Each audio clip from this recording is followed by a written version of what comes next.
This is the DallasCowboys.com Draft Show. The Cowboys are on the clock. Your war room for insider news and draft analysis from deep within the confines of Cowboys headquarters at the Star in Frisco. The Dallas Cowboys select Leighton Vander Esch. And now, your hosts, Dane Brugler, David Hellman, and Brian Broaddus. Well, it is the Draft Show back in the SWBC Mortgage Studios here at the Star in Frisco after a very successful combine in Indianapolis. We're all back here to talk about it. As the big voice guy says, Brian Broaddus here with David Hellman, Dane Brugler, Kent Garrison, executive producing. Guys, another combine in the books. Time for the Draft Show to put a bow on it. I also want to tease something else. We do a little Twitter on the 20. Sure. Because I always want to do that. Definitely. But I'm also going to ask you guys how we're going to trade an impact player in the National Football League.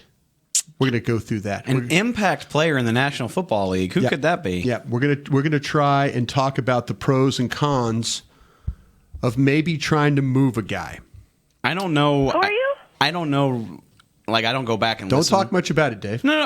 I don't go back through the archives and listen the way Brian does. Like, Brian goes back and re-listens to all of our shows every year. show. I would bet my life that we have a show like this every single year where Brian's like, let's do something crazy. Yeah. Anyway. Well, I've got my guys in the room, and we're going to figure this thing out. We'll figure it out. We're going to figure it out. I've got some pros. I've got some cons. But we're going to see if it's worth it to you out there to move a particular player. With that being said, though, I do want to put a bow on this combine, Dane Brugler, and I want to start with you because you are on this from the word go. You've done a great job of always covering the combine. I appreciate your efforts, the talents, the ability you have. So when you tell me combine winners and combine losers, I pay attention. And that's a guy that's a 27-year veteran in the National Football League. So with that, tell me some guys that caught your eye, that you study the tape, you understand this league. Who are some guys that helped themselves in this combine? And what I like to do is have three categories, leaving the combine. Winners, losers, and shoot, I need to go back to the tape. Yeah. And there were plenty of guys in each category for this year. The winners, I think we start with MONTEZ Sweat, who, tape, check. Production, only Josh Allen has more sacks the last 2 years from Kentucky than MONTEZ Sweat. So production, check. Testing, double check, highlight, bold. I mean, he blew up the combine with what he did. 4.41 on the 40-yard dash. And look, the 40 is great. I care about the 10-yard split, the 3-cone, and that's where he blew it up. He was flying.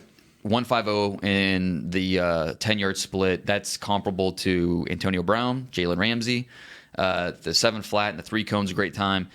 So MONTEZ Sweat went from a mid-first-round pick to I'd be shocked if he gets out of the top 8 picks. So all of a sudden now in mock drafts, David Hellman, this name is going to be pushed up the board, isn't it? Well, he already got that push at the Senior Bowl. He did. I'm proud of him for going to doing the Senior Bowl stuff too. Yeah, absolutely. It's been a good rise for him. He's killing this whole thing. And there's always a guy that succeeds at the Senior Bowl who kind of falls back down to where he should be. Right. This is not that guy. Yeah. I think we've known, since January that he would be a first-round pick. I wasn't convinced he would be a top 10 pick, but sure as hell looks like it We're right not now. falling in love with a guy just because he's worked out well. The tape is good for this guy, right? What did Dane just say? Yeah. No, absolutely. No, I'm just. Sorry, I didn't mean to come at you like that. No, that's the draft show. That's what you do. You come after each other. I'm gearing up for our conversation. Get ready, 11:40. You're about to be attacked. Back in December, I did a top 50 board. I did a preseason board, and then I updated it in December. MONTEZ Sweat was top 10 on that board. So there you go. Not a big surprise that he's big, but he did make himself some money, so he qualifies as a winner. How do you think he did on the interviews? Well, and that is a big question for him because he spent 2 years at Michigan State in the doghouse. Right. He was a tight end back then. He was young. I heard positive things at the Senior Bowl, how he did, and then I did not hear anything specifically about the combine.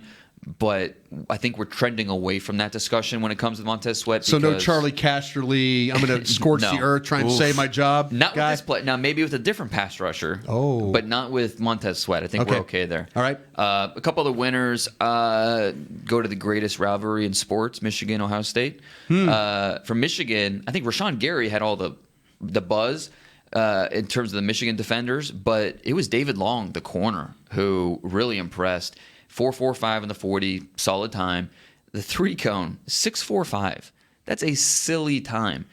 Going back the last 2 decades, it's the 4th best ever at any position. So that's pretty good. And this is a guy who he did well in the positional stuffs. His hips, his movements in reverse looked really smooth. So I think David Long helped himself. He's a guy on tape who doesn't have a lot of action. Yeah. Plays physical, sometimes too physical. True. A lot of man coverage in that Don Brown defense. Right. But I thought, teams are questioning, okay, because he played a lot of outside. Right. And he moved in the nickel, hold up in space. I think he answered those concerns with how he worked out. Boy, a good-looking group of guys, huh, David Hillman? You see how tall all those cats were? Yeah. They're all moving around out there. Yeah. And going back to the rivalry, Michigan-Ohio State, Parris Campbell.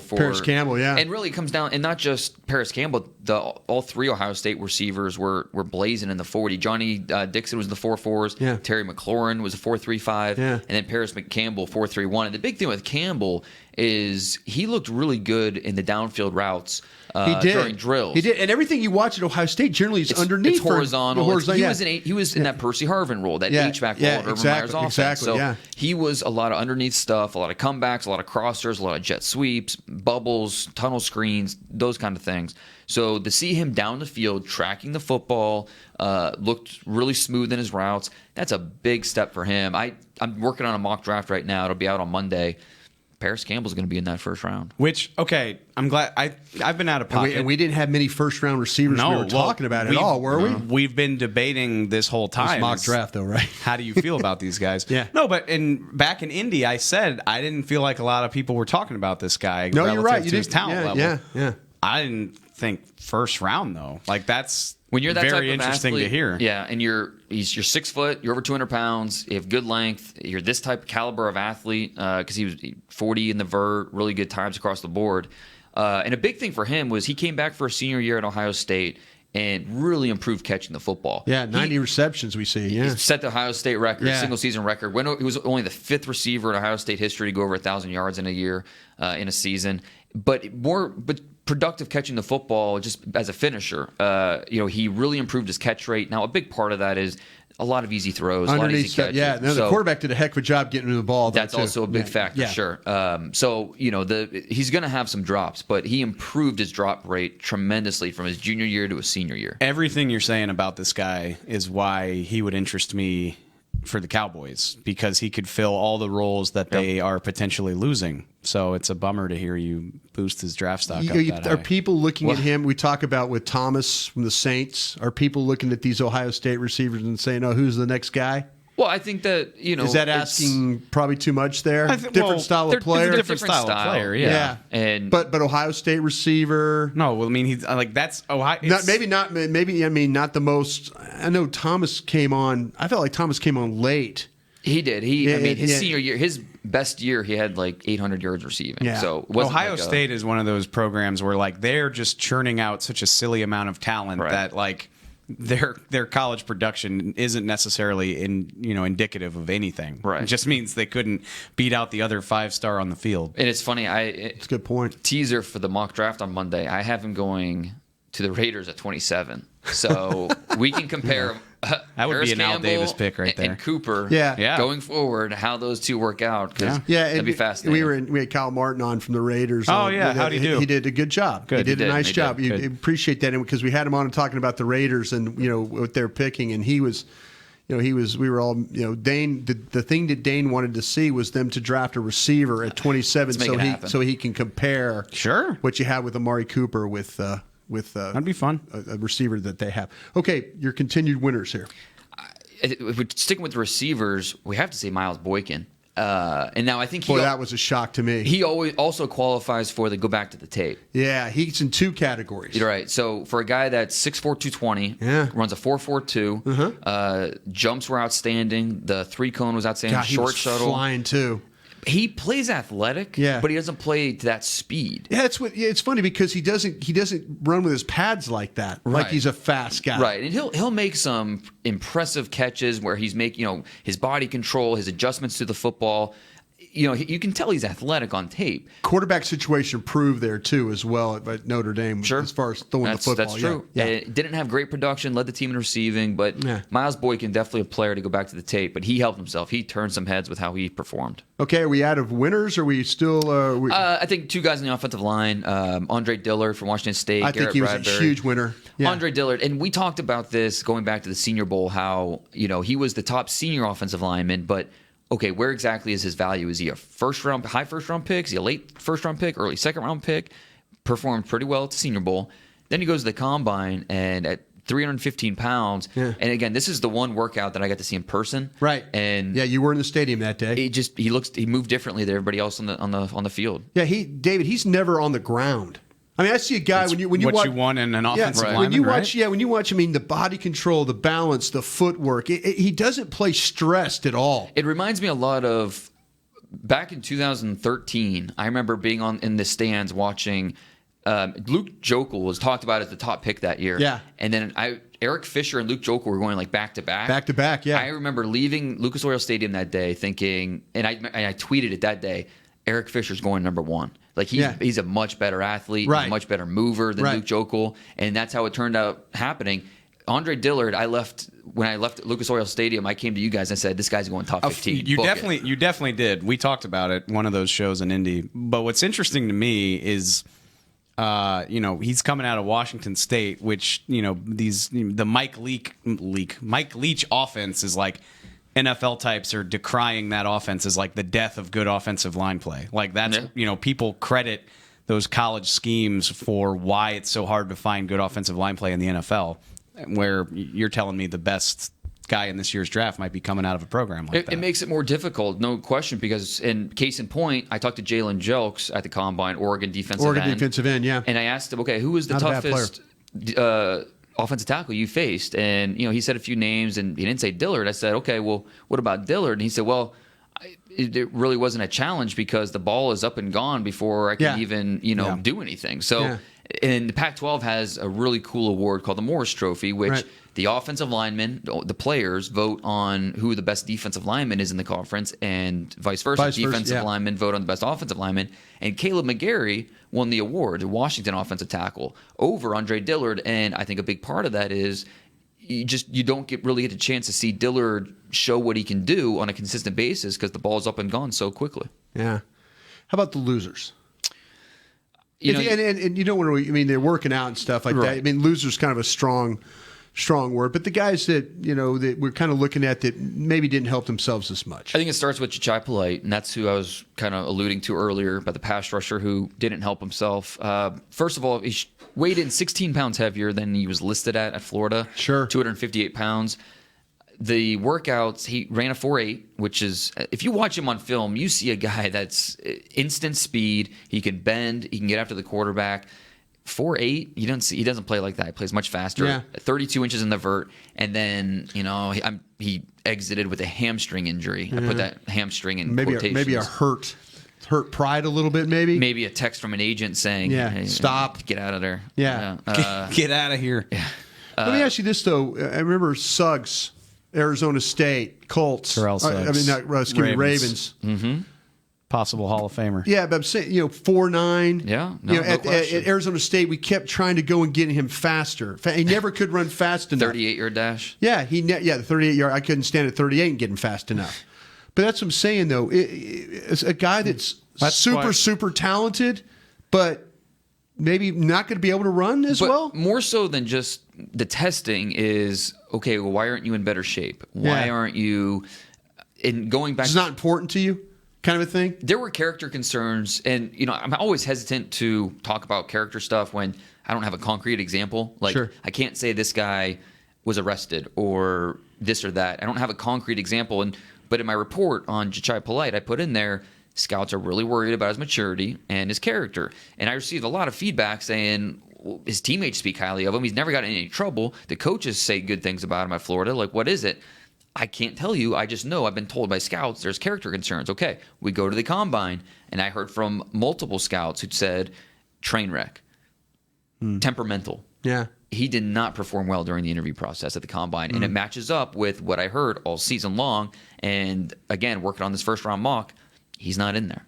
Yeah. So he definitely. And there's a lot of people that had him going to Green Bay at 12, I believe, was kind of even our colleague Sure. Kevin Turner was like, how do I get this guy at 12? You know, he Packer fan himself, but Well, now that sitting here, Paris Campbell, all of a sudden, you're telling me I can't hope that he falls to the Cowboys. How far down does this push Jai Polite?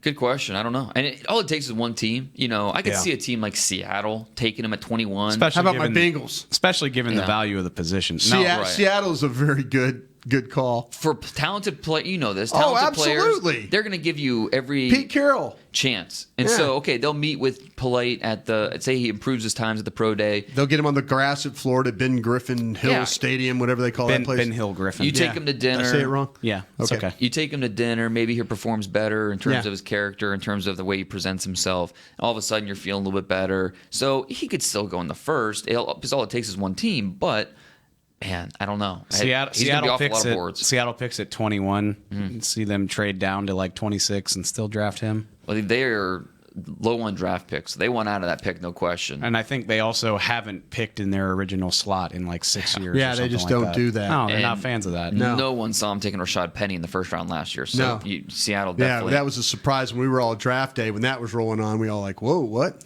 How about somebody else you got? Draymond Jones from Ohio State, who now you watch him on tape. The foundation of his game is quickness. It is. It's the ability to be slippery through gaps and create disruption in the backfield.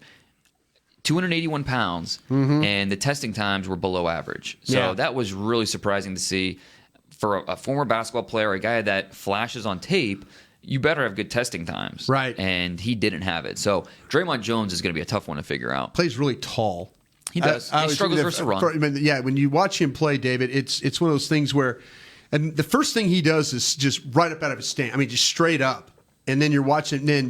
But I thought, when you talked about him, Dane, I did kind of see a little bit of a slippery player, Right. But when you're right, when your guy that you're talking about is an under tackle or a 3 technique. And you don't play with that. Your testing numbers don't show that. That's a weird number to see on a D lineman. That's a concern. Yeah, it is a very strange number. 86. That's down a Well, whole round at least. Yeah, well, it's better than any number when it's like a number 5. Yeah, or you when don't like that. I hate the single. Hey, I hate well, the- look at number 2 yeah, right and I there. get That's it. your It's top on the 10 pick. defense. And trying to say, that's what that's say, your number 1 I've seen- overall. who is that? Because he's flat. Chase Young. Yeah, he's gonna- flashed. When you watch Ohio State tape, that number 2 shows up a lot. When we do our October episode, Yeah. During the bye week, Yeah. we'll be talking about Chase Young. Yeah. We'll see who goes higher. Nick Bosa this year, or Chase Young next year. yeah. Oh, So well, big time player. Anybody else honestly. you got on there? I mean, I think we have to talk about DK Metcalf, and I don't know where he fits in terms of the categories. Probably need to go back to the tape because look, we knew he was going to run fast. I don't think anybody expected 4.33 at 228 pounds. Yeah. The guy's a freak, but the 3-cone and his short shuttle were. Looked like he was running the SEC Indoor Championship when he came blowing down that line. yeah, but what about the 3-cone though? It was No, ugly. that's what It's- Dane pointed that out. Dane was very quick to say, listen, I can tell you this guy can run really fast straight. I don't know about change of direction, and I don't think it's going to be good. Because you see it on tape. You do. It's a struggle. He is stiff. There's no question and about that. Scares the bejesus out of me, if I'm Yeah. being honest. But okay, it's just he still has. Ole Miss scares you because of that Treadwell, doesn't it? Yeah. He still has Yes. tremendous big play potential. Right. There's no question. With what he can do vertically, take the top off at defense, just his big physical size. But he's not a natural pass catcher. He's not a savvy route runner, and he is a stiff athlete. Like, those 3 things are going to work against him, and I think it makes it really tough to figure out his ceiling and his value in the draft. Because I think he has, no question he has upside. No question he has big play potential. But where do you draft that? What is he going to be in the NFL? What's his comparison? See, he's not Josh Gordon. Yeah. Like, Josh Gordon was a much more fluid route runner. Much more fluid. Is the best comparison for this guy a version of Ted Ginn, except he's 50 pounds bigger and 4 inches taller? Yeah. Ted Ginn's still playing. So. Exactly. Well, I think DK Metcalf can have a productive career, but I don't think just because he ran a 4.33, I don't think he's worth a top 10 See, we pick fall now. in love with the picture of a guy that looks like you could strike matches on him. Well, You know? sure, yeah. You know that. I mean, you fall in love with that, but then in your mind, in the scout's mind, the scout's thinking he's too big. You think he's still a first-round pick, Dane? Yeah, I don't think he gets out of the top 20. I think he could go top 10. Boy, you just talked like he wasn't going to be in the top 20. But it's teams are going to focus on what he can do, not what he can't do. And you don't think teams are as concerned with like you are about the lack of change of the change of direction? oh, with I him? think so. I definitely do. But I think they're going to focus on the 4.33, the power, the size, Yeah, and say Mr. Davis is still alive with the Raiders. They might, but yeah. Yeah, but I think there's a team. You could The look Raiders earned that reputation because most of those picks were bad picks. Like Darius Hayward-Bay. You're not wrong. Not a similar could this, player, Could but this like, guy be the biggest bust factor in the first round? I'm asking you to come up with 32 names, but terrified of this guy. high risk, high reward. Yeah, boomer bust. I think Rashawn Gary's in that conversation. no, don't say that. I love Gary. I think that DK Metcalf's in that conversation. Sure. Yeah, I think that he would be. He would fit that. So This guy makes me happy the Cowboys don't have a first-round pick. Because you think Not they that would take this guy? No, they wouldn't. But not because of any of that. They just why do you need a wide receiver in the first round? I mean, you're going to bank on the big play potential. You're going to focus on what he can do and how special it is, and you're going to hope for the best. this is my All right, let me ask you pin this. drop of 2019. Let me ask you like this. oh crap! You boys are in He's off the you board. boys are your team has been struggling the last couple of years. You both are general managers. Your team's been struggling the last couple of years. You're kind of on the hot seat a little bit.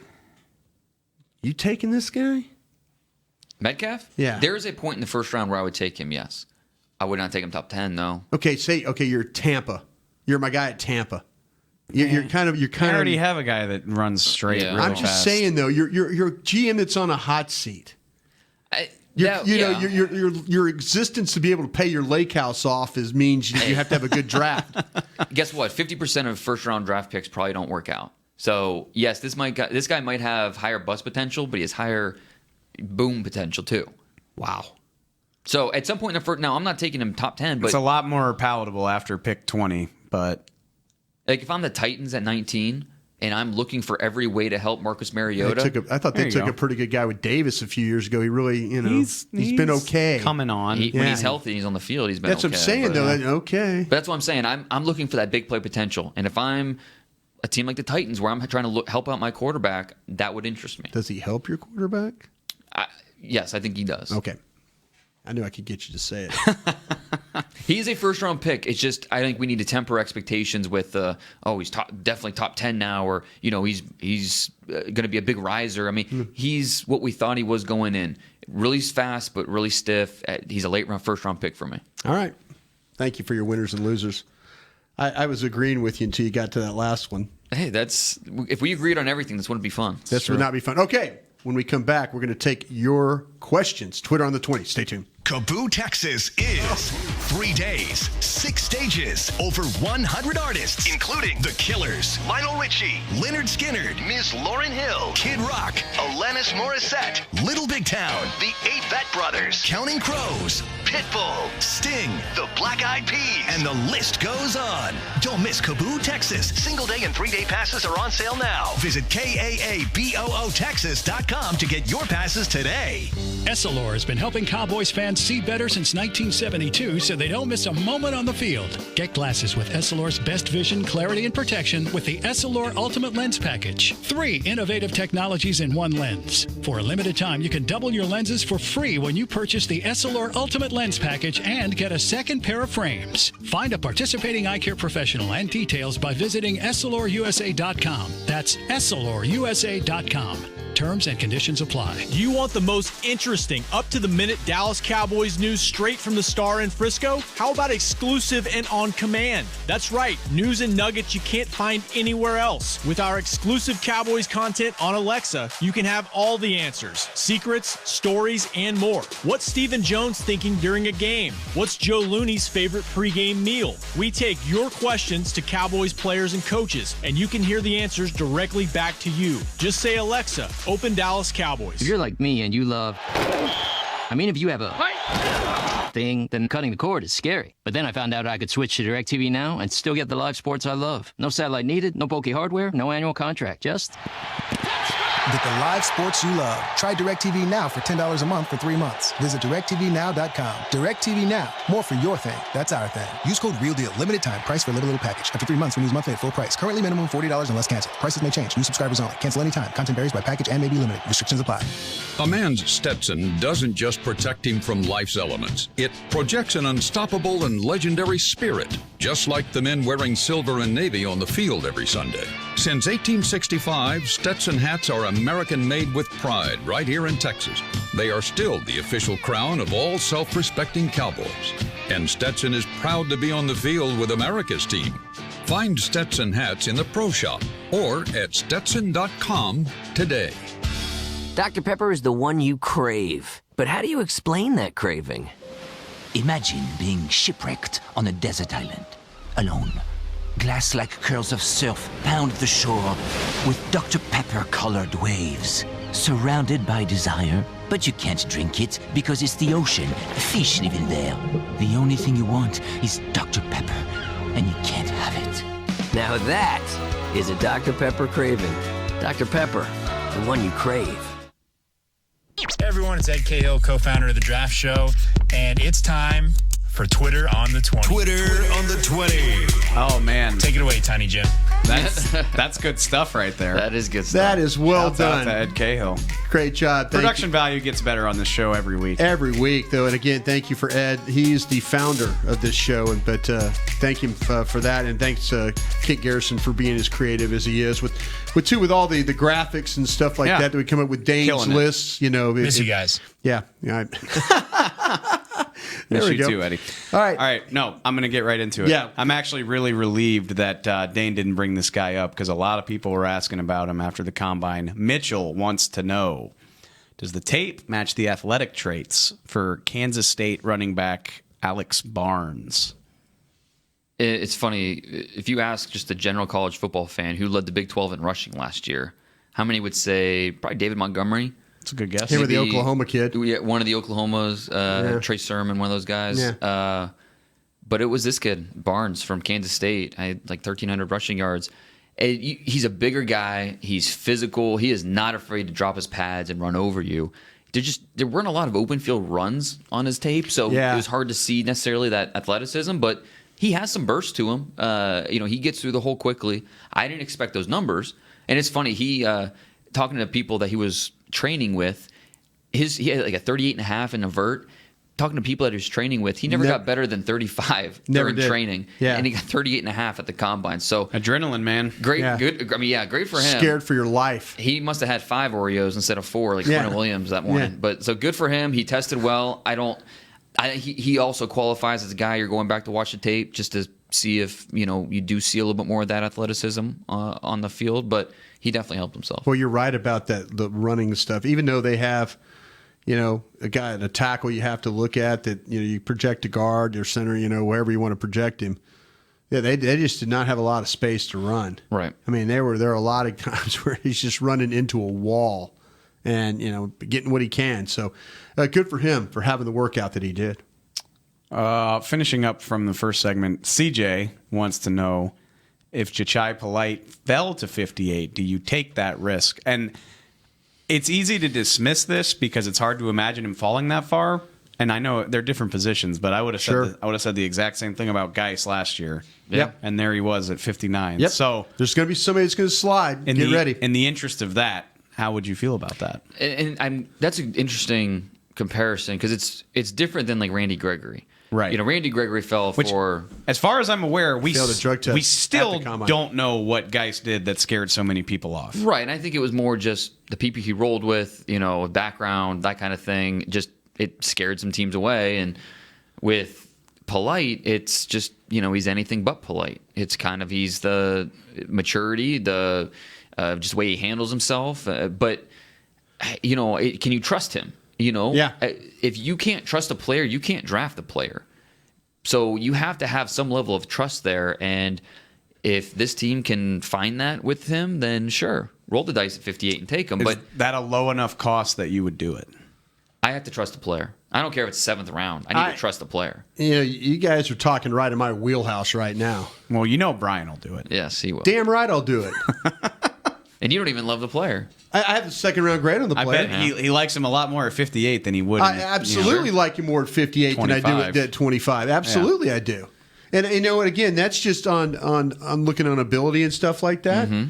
But if guys like Dane Brugler and other scouts are telling me, Broadus, you need to go back and look at this guy. You need to go back and look at this guy. You need to go back and look at this guy. Okay, I don't have the advantage, and Dane's right. We don't have the advantage of knowing all the off-field stuff about him. I wish I could go talk to the equipment manager about this kid. I absolutely do. But if you're telling me I have a chance to draft this guy at 58, as you would do, Dave, come on. Bring him on. Let's go. This team drafted Randy Gregory at 60, and he had more, clearly, his baggage was a little bit more to deal with than all that. Yeah. So, right. Yeah. Well, and taking that chance with Randy Gregory is why this team's in a little bit of a hole now. Yeah, no, you're absolutely right. Both negotiating with DeMarcus Lawrence and trying to fill that other defensive end spot. I'll never forget that. The last thing that Jason Garrett said to him is, I'm not going to have to worry about you. No, Coach. You're not going to have to worry about me. It sounded very convincing at the time. Yeah, and he won't be he's not the first, he's not the last. He won't be the last. Trust me on that. Marcus says, would you rather have Rennell Wren or Kalen Saunders? 2 defensive tackles we've talked a lot about. Oh, That's funny because You're trying to mess with that right now? Well, I was working on this mock, and it's only a first-round mock, but I include the Cowboys and the Saints in there because they don't have a first-round pick. And you haven't taken Wren, didn't you? Took him Saunders?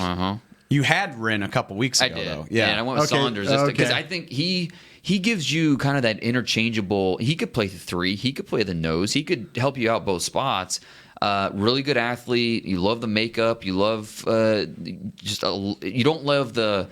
And, we know Will McClay traditionally doesn't like the smaller school guys, but this is the type of player where I hope you can overlook that decal on the helmet, the level of competition. You look at the traits, you look at the player and say, I want him on my team. So Kalen Saunders, for me, I think would be an excellent pick at 58. That's an interesting thought exercise because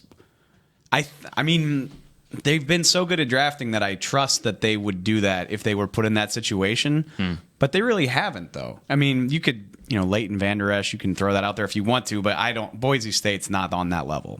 Boise State's as good as a non-Power 5 program can be. So I would be curious to see if that was the guy, would they do it? Because they really have avoided those types of players in the last 4 or 5 years. Especially like the question asks, compared to an Arizona State, a player from a guy who's program, played, Pac-12 offensive lineman. Why am I just thinking, give me Wren? Because he played at Arizona State? No, I just think he's a better player. Herm Edwards coached him up. Yeah, there's some rawness to Wren, but man, to me, there looks like if you could hit on this guy. This guy. I see a guy. This guy's got so much natural ability to play. The raw traits are intriguing for sure. Yeah, a little tall out of his stance, but man, he's got some power to him. I was talking with our Saudi buddy Dave. Oh boy, our friend in Saudi. How'd that go? Our Saudi scout overseas. He's on Wren. I've got him watching the big fan. Yeah, big fan of Wren. So absolutely. Okay. This is confirming my own personal bias, but I really enjoyed this question from Just For This, Dane. Why is Hollywood Brown, Marquise Brown, not another John Ross? Well, that's a really good question. Well, first let's look at John Ross. Why has John Ross been a bust up to this point? Injuries. It's a big part of it, right? Yeah. And with Brown, he stayed healthy up until the end of his career at Oklahoma, unfortunately, with the Lisfranc. But at 166 pounds has to worry you, has to scare you. It scares the crap out of me. As it should. But I don't know. Why can't he be Deshaun Jackson instead of John Ross? I don't know. Yeah, he there could you be. go. You're right. I don't think there's really a clear reason to say he's this or that because we don't know until he gets the NFL and shows that he can use that speed to equal production at the NFL level. Until we see that, it's unproven. But I don't know. I get the concern with John Ross, but okay, say the Bengals drafted John Ross in the early 2nd round. we're not talking about John Ross that much because it just unfortunately it didn't work out. Yeah. But in the early second round, it's a big difference in top 10. And we're not talking about Hollywood as a top 10 pick. We're talking about him probably in the early second round. So if I'd be more than willing to roll the dice at that point if I'm talking about pick 39 instead of 9 overall. That is, I feel way better. If you're telling me pick 42, that's fine. It's where you're talking about him as like pick 21, where I'm right. I think Deshaun Jackson is an excellent comparison, by the way. I think it makes perfect sense, and not just the speed, the size, but Deshaun Jackson's such a natural tracker of the football. Oh gosh, the deep throws, and that's what Hollywood does. You see him, his ball judgment when the ball's in flight. Yeah, whether he understands how to slow his route or speed up. Whatever he needs to do, he gets underneath the football, completes the catch, and finishes. So I think the Deshaun Jackson Hollywood Brown comparisons are just they're almost clones. People on Periscope want to know what we think about Amenahu. I keep asking about him. Everybody's talking about. I had a guy ask me about is he a possibility of 58? And I'm like, boy, that's a little rich for me. Yeah, I think so too. Yeah, I don't. I want to say y'all pegged him kind of in the 4th round. Yeah, that's kind of where I have him. You know, so if you're thinking about if you're trying to think about a replacement or guys that are going to draft, I don't think Amenahu at 2 or 3 is really a great option. I think if you're talking about it more in the 4th round. Yeah, I'd give that a bit. I would give that more credence. It's early in the process, so we don't have a firm grasp on how the Cowboys feel about all that type of stuff. But I don't get the impression that they love him. Yeah. In what position would he play here? I think he's a left defensive end myself. See, and I know some teams are looking at him as a 3. As a 3 technique? So, so it's just, I don't think he has a set position in the pros. And I don't know. I think he's a solid role guy, but I don't think he's a 3-down starter. I don't think he's going to give you much pass rush value. Right. Love the length. I think there's things there. Oh, he's a pretty looking guy on tape. Yeah. Sure, but we're talking about 4th rounder, not a 2nd rounder. Yeah, there you go. Thanks for the question on Periscope, by the way. Appreciate that. Dane just gave this away with his most recent mock, but that's okay because Sean wants to know: can each of you tell us who your guy would be at 58 right now? Just give me a guy. Don't think too hard. You're going Kalen Saunders. Dane is. Yeah, Kalen Saunders. Yeah, Wren. Renell Wren. Yeah, Wren. Okay. Over a pass rusher. Well, I think there's a better shot of me having a better defensive tackle there at 58 than a pass rusher. Let's say DeAndre Walker. Okay, let me ask you this. Okay, Collier maybe. How close is that going to be? The TCU end? Yeah, I'm sorry about that, Dave. I should have said you're good. Did his combine change your opinion at all? I love his tape. I agree. But I'm asking, did his combine worry you at all? Because his 3-cone was really, really bad. Does that concern you at all? Does that, you're just trusting the tape? I'm trusting the tape there. Okay. I love the guys like Walker, Georgia, I think is on. I wish Ferguson, there's no way Ferguson makes it to me. Louisiana Tech, by the way. Jalen Ferguson. Ferguson make it to me at 58? That'd be pretty surprising. Can I still get... Okay, I think that there's going to be better defensive tackles than there.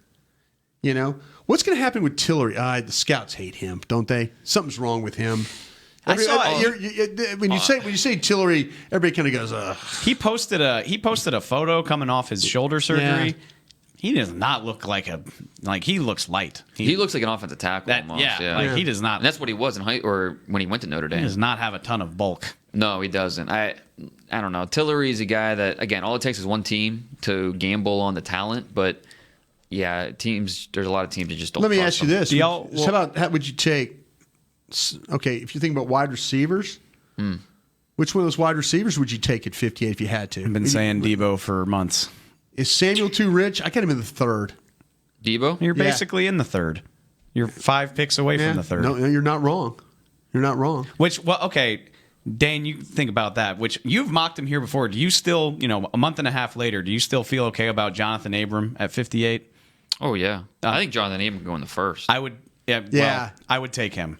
I love Jonathan Abram. You don't want to buy into the. Dane's talking about how mature he is and all that. He's married as a kid. He is. You don't want to buy into the smoke screens completely, but my confidence that the Cowboys are going to invest in safety and free agency is at an all-time low. Oh, there's no question. So Abram can play in the box and let Xavier Woods play free, and let's go. I love the competitive nature. Just watch the Egg Bowl. Throw on the tape. How close do you have him in rap? Rap Washington, sorry. I have it Adderley 1, like the top free safety, and then Rapp 2, and then Abram. I think both those guys they're fairly close. I like Rapp a lot. I do too. Both those guys are top 40 picks. If you gave me a choice between Rapp and Abram, I'm taking Rapp. How similar are they? Rapp is the better athlete. Much better athlete. And he's so dang smart. But Abram is a wood layer. Oh, yeah. That's what I want. Woods can play free safety, so I want that guy. And I think that Rapp can do that too, just not on the same level. I think where he gets the edge is his instincts and his ability to cover ground. I mean, he can do just a little bit of everything. He's really good in like every area, just not great in any area. So, there's value in that.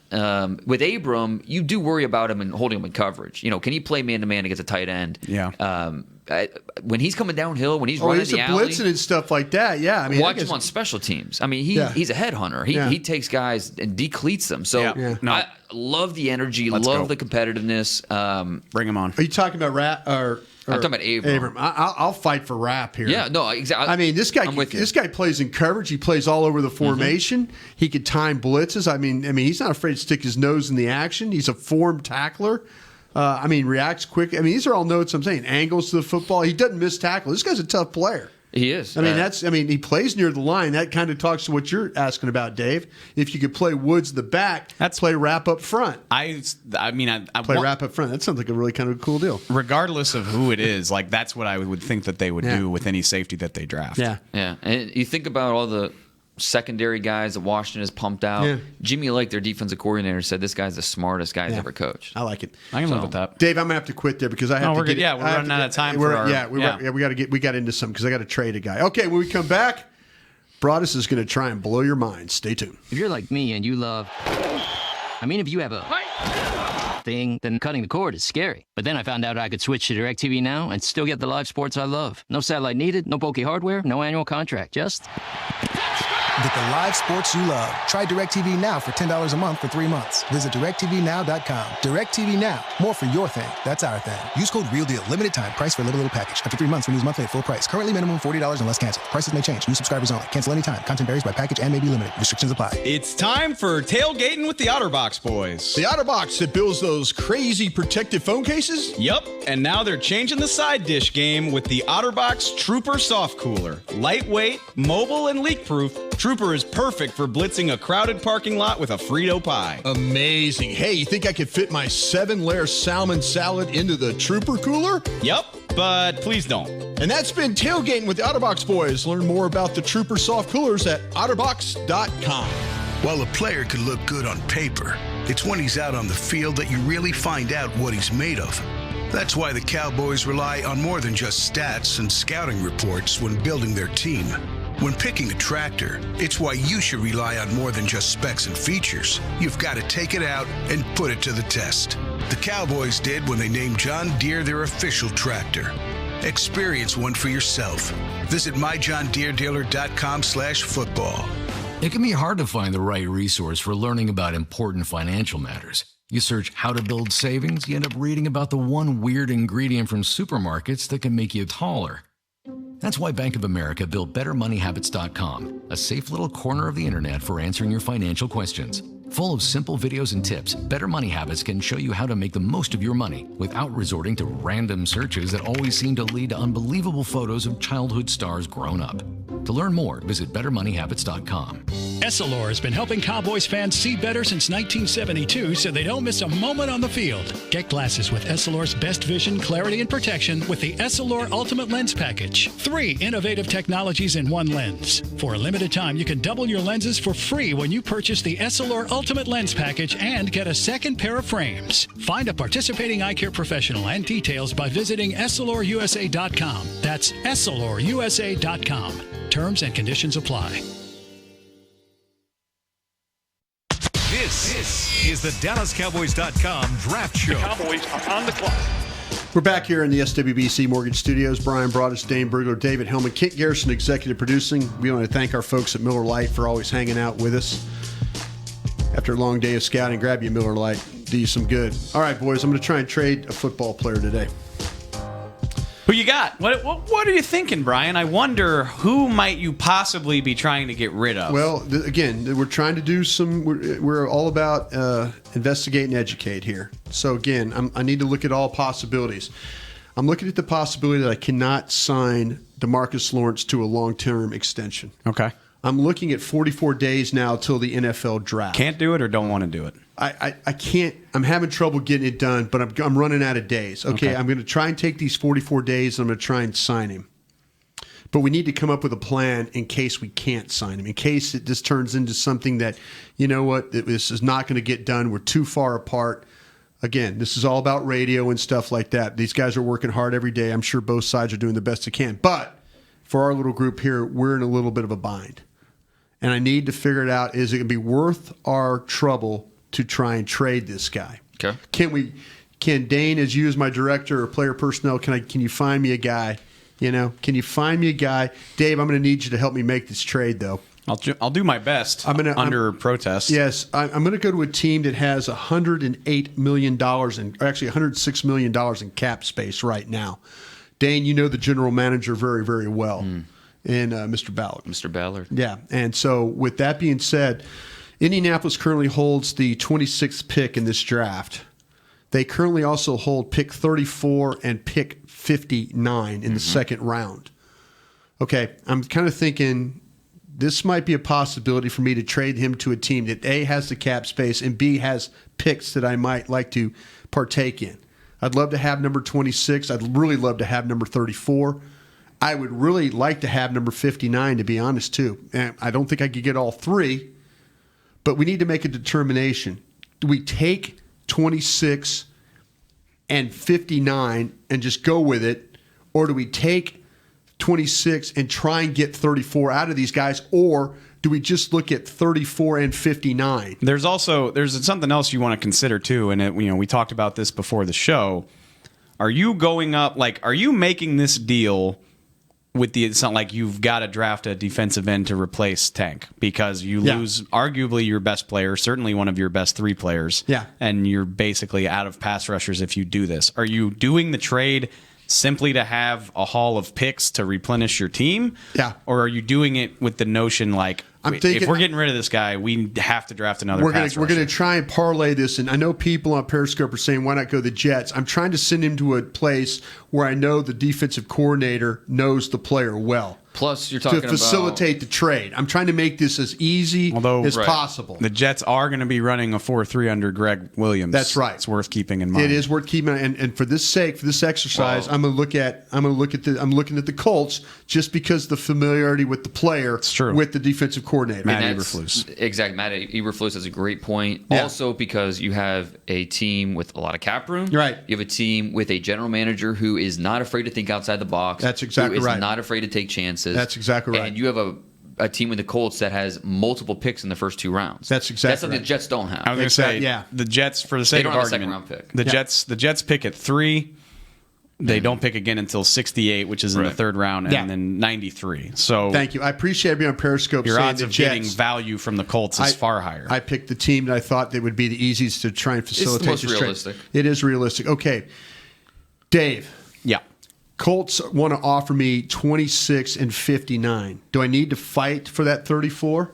Because if I get 26 and 59, I'm looking at 100 and I'm looking at 10-10 on my numbers, which would put me right around in the 15th pick of the draft. Fortunately for us, this just happened. Yeah. This trade, a very similar trade, just happened when Oakland sent Khalil Mack to Chicago. Yeah. Oakland got back 2 firsts, which is very nice. And there's a third involved and a sixth, but the meat of this thing was that Oakland sent this year's first and next year's first to the Bears, and the Bears sent back next year's second. Right. So really, we'll see how the picks line up, but Oakland, they gave up 2 firsts, they get back a second. So I think that mitigates it a lot. So basically, the point I'm trying to make is I think it's unrealistic with that format in mind. I think it's unrealistic that you could expect to get 26 and 34 for anybody, because I think the world of DeMarcus Lawrence, I think Khalil Mack's a little bit better of a player. Yeah. So if you can't get 26 and 34 for Mac, it's unrealistic for me to think you could get that for Tank. Am I crazy? And again, value is only what a team's willing to pay. True. Yeah. So, it doesn't matter. If you want to use the Mac deal as a kind of a starting point, that's great, but it doesn't really matter. Right. It's not like you're locked into that because that's the way that trade went down. And there might be one team that's really seriously considering a trade, so you have to kind of work around their parameters. And I think you have to try to get a third pick. Maybe it's a third rounder next year. Yeah. I think you have to try and get that third pick, but if you're not going to get 26 and 34, if it's going to be 26 and 59, then you try to get that third pick. I will. Okay, what about this? So would you rather, let's say you can get 26 and 59. Would you rather send Tank to Indy for 26 and 59, or would you rather go after that third pick, but you have to chip in a pick as well, whether it's this year or next year? Like, let's say to the Jets or to the Colts. Colts. So you get 26, 59, and gotcha. 26, 59, and a fourth. But then you send Tank and next year's third. I mean, does that? I think I'd rather just have the 2 picks and just send the player. I think I would rather have the 2 picks and the players, because if you can, say they're not interested in giving us 34. Right. We're going to try. Yeah. But say they come back with 59. So we need to parlay. Then we could parlay 26, 58 our own, and 59, and that'll give us 13. That'll give us 1330 on the points. 1330 on the chart gets you in the top 10. At 10. See, at that's 10. This is Brian's real genius / madness. Is he's trying to do this deal and then quickly turn around and turn that into a deal to get into the top 10. I am. I'm trying. I don't know how realistic that is. I'm trying like hell, though. I'm trying to try like hell. If I don't, if now my again, I have to be aggressive here to try and make this, because, all right, Dane, I'm trusting you now because you're my director. Can I get? And you've always told me this, and you're absolutely right. I'm not trading for a position. I'm trading for a player. At 10, if I could pull this trade off, at 10, can I get a player that can help me at defensive end this year? I think that you can probably get Brian Burns, who is a flexible, bendy edge rusher, a lot of athleticism. Okay. You're gonna have some hiccups versus the run. Okay. Florida State. Yes. I'm giving up a guy that can play the run. Yeah. And I'm giving up a guy that can rush the pass. You're giving up a guy that can do everything. I think if you're trading up to number 10, I think the 2 pass rushers you're looking at are Burns and Cleveland Farrell from Clemson. Okay. But Bosa's clearly gone. Yes. Gary is clearly gone, and then most likely, and then Sweat as well. Right. And okay, so you're trading up for a defensive end. That's it. No other position. Right. That's kind of that's why I said that is obviously trading DeMarcus Lawrence screws you in terms of being able to rush the pass. That's what I'm trying to determine. John Gruden can probably tell you all about that. Yeah. I don't know how many times he said after losses last year, like, we just can't get to the quarterback. I wonder why. I want to feel good for all my effort that I'm trying to do here. I think you're probably screwing yourself if you do this and like locking yourself into trying to immediately replace him. Obviously, that's what you would prefer. But how often does a draft board really fall that way? Mm-hmm. Are you saying then, okay, I'm gonna try? I'm saying if you're gonna do this, you better be willing to just make the most of what you get out of it, instead of just saying Montez Sweat or bust. Because if that doesn't work out, then you're up ass creek. Okay, so thinking of that, not replace them, then I go for the tight end. I trade for Hawkinson. Is he my guy? I go in a different direction. Okay, who do you got? I think that this team would love to add Ed Oliver to the defensive line. Ooh. I think he would be the perfect Rod Marinelli 3 technique. That put a smile on my face. There you get your interior pressure. I mean, you're losing outside pressure on the edges. Okay, at 10, I can get him for sure, right? Not for sure, but probably. More likely than. What if I can only get to 14? What if I can't get? What if I can't pull this thing together and I can only get to 14? I can only take my. Well, I have Ed Oliver going 14 right now to the Falcons at number 14. So if you've got 26, 34, and 58 I'm sorry. No, if you've got 26, 58, and 59 all at your disposal, yeah, you ought to be able to get up there if you're determined. I'd think so. If you're determined enough. Does that Oliver do anything? Why am I? Are you scared now? Not at all. Oh, okay. Not at all. All right. I'm intrigued by what he just said. I am too. I'd still rather have Tank, but that helps your pass rush a little bit. Maybe I was told this. Yeah. But I think this team really likes Ed Oliver, and if they have a chance to get him, this team hasn't had a true badass under tackle in the entire time that Rod Marinelli has been the coach. Yeah, the orphans. It's all about the orphans. They were optimistic about Henry Melton. It didn't really work out. Malik Collins had a pretty nice rookie season doing it, but they haven't had that guy. Yeah, the whole time he's been here. So that is, that's interesting. And okay, but you're still.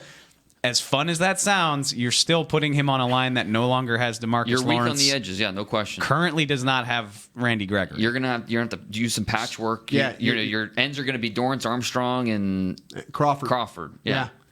I mean, maybe you sign Deion Jordan. Maybe you sign, maybe can you get Dante Fowler for a couple? That's what I'm saying. There you go. Can you get Dante Fowler for a year? So that made me like. Okay, so when instead of Brian pitched this segment, I was like, "Shut up, we're not. I don't want to do this." Told you I had a name for you. Yeah, no, that was good. I like that. So the likelihood, which you just told me as my director, is that, hey boss, we can go get a defensive tackle. I can't assure you the defensive end. That's fair. Yeah. I would rather have Oliver than any of the two defensive ends you talked about. Burns and Farrell. When you said Burns, I cringed. Well, that's why you can't pigeonhole yourself into that, because basically if we're doing that deal for an end and it's anybody but Bosa or Sweat, I don't want to do it. And that seems really unlikely. But I like that. Honestly, even with Jason Witten, I wouldn't be as excited, but I could do Hawkinson too. I could do that for Hawkinson. I wouldn't be as excited about it, but it would make sense. Yeah. Who would help us more? Oh, right now the Hawkinson or Oliver, especially if you don't have a freaking All-Pro left end. Yeah, you'd have to say Oliver. In terms of this year, at least. So Cowboy fans, if you're looking at this, it shouldn't be for the defensive end like I was trying to get. It should be for the defensive tackle. Okay. Or tight end. Go get an impact player. Let me ask you this. You're going to get a player. Yes. It's Ed Oliver who you're going to get. And that'd be on the table, yeah. Let me ask you this. You love getting rid of our picks. You don't want us to have picks. Me and Dane like having picks. Would you do this deal and more than likely stand pat and have 26, 58, and 59 to just get 3 chances to, hit a home run? It's not a bad option You're either. getting rid of Tank. You're not worrying in the short term. Okay, you get a journey. Let's say you could get maybe Irv Smith with that 26, couldn't you? Or could you get Fant? Could you get? How close is that going to be? That'd be pretty surprising. Can we move up one? Can we move up? But we got a compensatory 4. What about Irv? Yeah. Irv, I think, will be there. Yeah, I think you're going to get Irv. Okay, so you could theoretically, all right, I don't want to throw out specific names, but let's just, you get rid of DeMarcus Lawrence. Yeah. Again, purely, this is spitballing. You sign Vinny Curry to like an affordable deal to come on and play in for you. Yeah. Then you add Irv Smith, Jonathan Abram, and your boy Kalen Saunders. So you hit 3 big positions of need with 3 picks, and your defensive end spot's definitely not as good, but at least you don't have a pissed off All-Pro who's not at OTAs. So who would you rather have, Irv Smith, Jonathan Abram, Kalen Saunders, or Ed Oliver? That's tough. That is tough. That's really tough. That is. You know what? You know what I'm going to say? Give me the 3 players. Whoa, I didn't expect you to say that. That's not what I expected Brian to say. Give me the 3 players.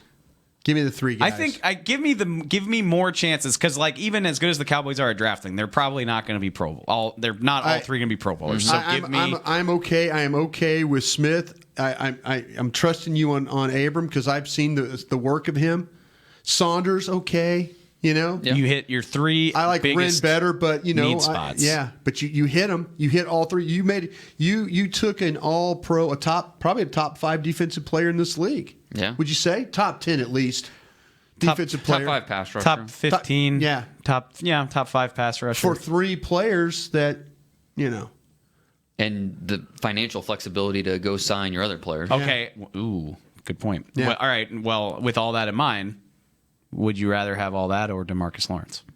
Give me Lawrence. I'm going to figure out a way to keep him on my team. Okay. I think I agree. Okay, so when we get close to actual draft day, and again, we're going to do our best to keep Lawrence. Right? To reiterate my point is, I mean, that's all great, but this team's trying to take the next step, or that's what they tell us, and you're not doing that by shipping DeMarcus Lawrence. You're just not. Yeah. Not in the short term. All right, guys. That was fun. Good idea. Appreciate you guys doing Good stuff. That's a draft show for another week. We'll be back next week. We continue to investigate and educate. For my buddies Dane Brugler, David Hellman, Kate Garrison, I'm Brian Broaddus. We'll see you next week with more as we get closer to our date in Tennessee. You guys take care.